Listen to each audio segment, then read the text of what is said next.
Bom dia, graça e paz, louvado seja o nome do Senhor. Sejam todos muito bem-vindos, muito bem-vindas ao devocional da Igreja Batista Central em Laranjal, um lugar onde as pessoas encontram Deus e a partir desse encontro elas são transformadas. Esse é o nosso propósito, fazer com que as pessoas vejam e sintam Deus. Também o propósito desse devocional, que é trabalharmos a nossa espiritualidade, a nossa capacidade de vermos e sentirmos Deus todos os dias, não somente no domingo, no dia do culto, mas todos os dias. Afinal de contas, a nossa máxima é: cada crente um ministro, cada lar uma igreja e cada dia um culto. E é o que estamos fazendo nesse momento, um culto ao Senhor, adorando a Ele por tudo que Ele é, não pelo que Ele pode fazer, mas pelo que Ele é. Vamos orar então, agradecendo e consagrando esse momento e a sua vida? Meu Senhor e meu Deus, louvado seja o teu nome. Obrigado, Pai. Obrigado por tuas maravilhosas bênçãos. Obrigado por esse dia. Obrigado pela vida do meu irmão e da minha irmã. Obrigado, a Deus, pela salvação em Jesus Cristo, pela Igreja Batista Central em Laranjal, que nos acolhe de braços abertos. Muito obrigado, a Deus. Peço que o Senhor use esse momento segundo a tua vontade. Revela-nos a tua vontade. Em nome de Jesus. Amém.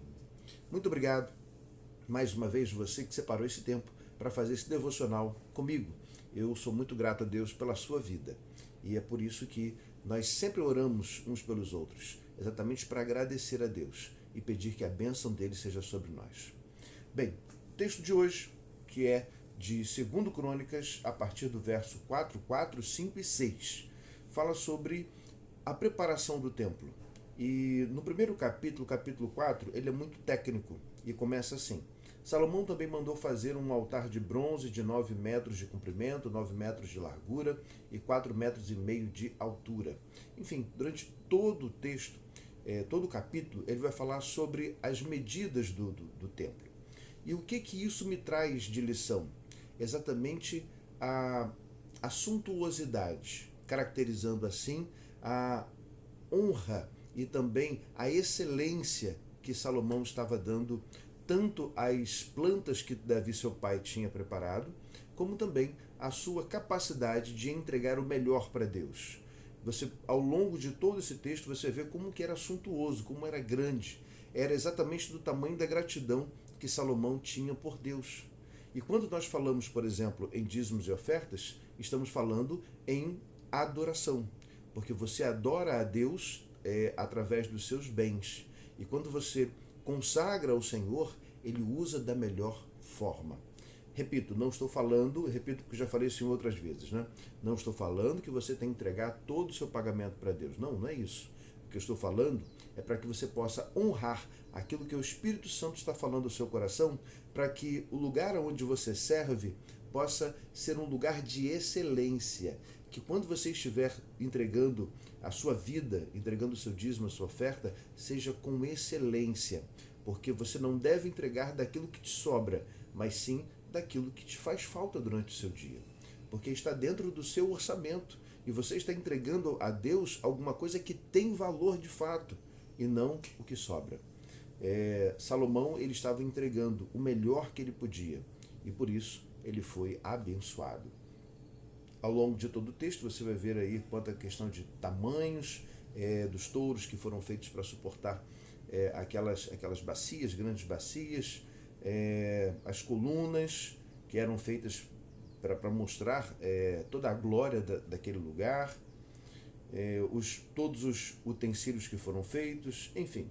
Chegamos então ao capítulo 5 e diz assim no verso 1: Terminada toda a obra que Salomão havia realizado para o templo do Senhor, ele trouxe as coisas que seu pai Davi tinha consagrado e as colocou junto com os tesouros do templo de Deus, prata e ouro e todos os seus utensílios. Salomão, na sua sabedoria, ele sabia que o que pertence a Deus precisa estar com ele. Aquilo que é de Deus é necessário que esteja nas mãos dele. Porque se estiver conosco, não vai dar certo. Não vai produzir o efeito para o qual o bem foi feito. O bem foi feito para trazer satisfação, para trazer alegria. E quando você está de posse de algo que não é seu, é impossível que você tenha alegria. Então, consagre a Deus, entregue a Deus. Verso 2: Então Salomão reuniu em Jerusalém as autoridades de Israel e todos os líderes das tribos e os chefes das famílias israelitas para levarem de Sião, da cidade de Davi, a arca da aliança. E todos os homens de Israel uniram-se ao rei por ocasião da festa no 7º mês. Chegou o momento então de levar a arca do concerto, né? A arca do Senhor para esse templo.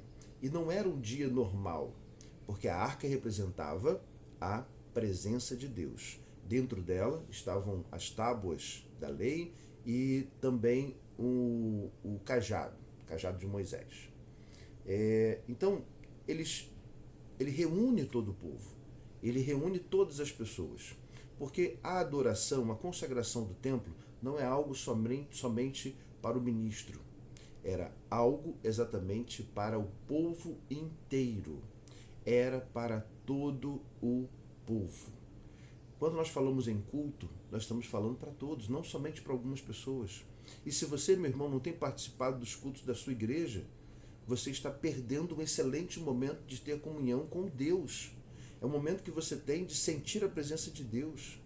Porque a consagração do templo, os cultos prestados é para todos. E Salomão entendia isso. Senão ele podia ir somente ele e alguns dos seus líderes. Mas não, o culto é para todos. Se você não tem frequentado os cultos da sua igreja, comece a participar, porque o culto é para todos. Verso número 10. Na arca havia só as 2 tábuas que Moisés tinha colocado quando estava em Horebe, onde o Senhor fez a aliança com os israelitas depois que saíram do Egito.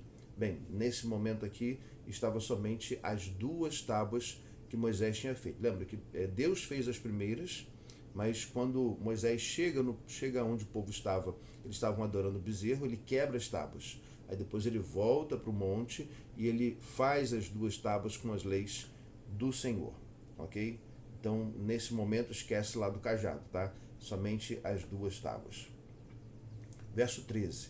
Os que colocavam as cornetas e os cantores em uníssono louvavam e agradeceram ao Senhor ao som de cornetas e símbolos e outros instrumentos que levantaram suas vozes em louvor ao Senhor e cantaram: Ele é bom, o seu amor dura para sempre.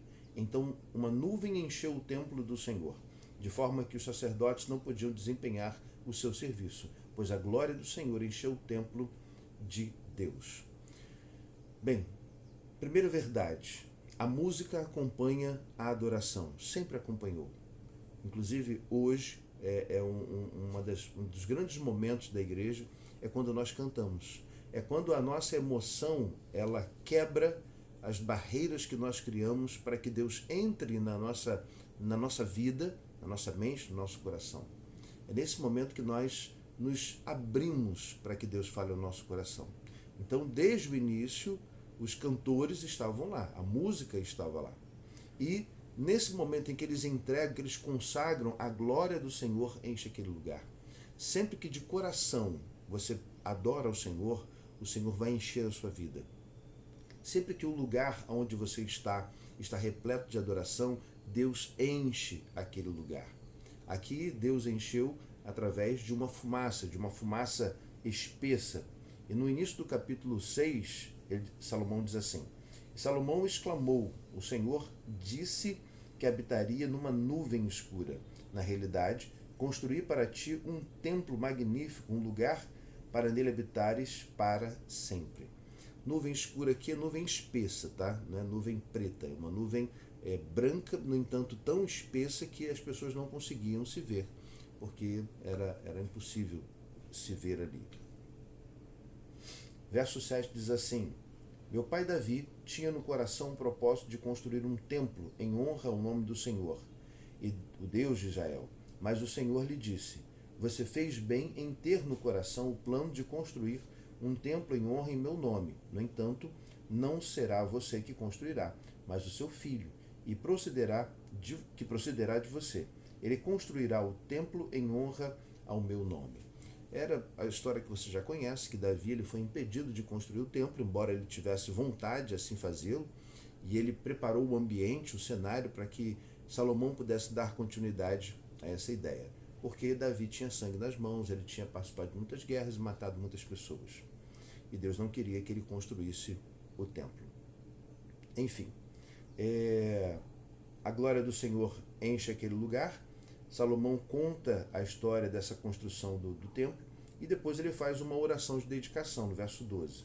Depois Salomão colocou-se diante do altar do Senhor e de toda a Assembleia de Israel e levantou as mãos para orar. É impossível nós fazermos um culto sem oração, fazermos uma dedicação sem oração. Portanto, ore, meu irmão. Ore de manhã quando você acorda, ore antes de comer, ore antes de terminar o dia, ore o tempo todo. Tem alguma decisão para tomar? Ore antes. Tem algo para fazer ou para falar? Ore antes. A oração faz parte da consagração da sua vida, do seu dia, do seu tempo a Deus. Então Salomão, ele ora, e dentro da sua oração ele fala sobre o histórico, que Deus foi fiel com Davi, estava sendo fiel com ele.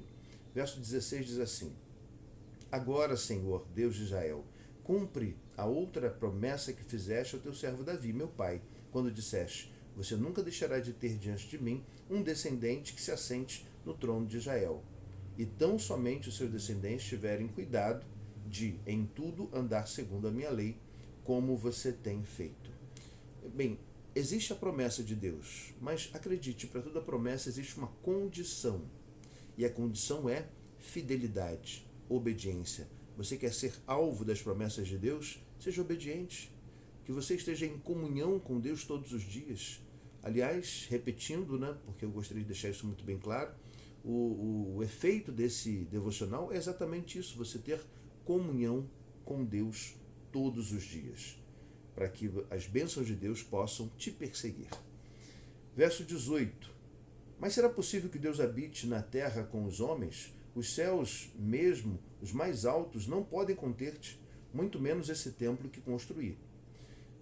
Salomão ele tinha certeza de que o templo ele era uma representação, porque Deus ele está por todo o universo, a sua presença está por todo o universo, e não é uma casa, não é uma arca, não é um templo que vai conseguir segurar a presença de Deus.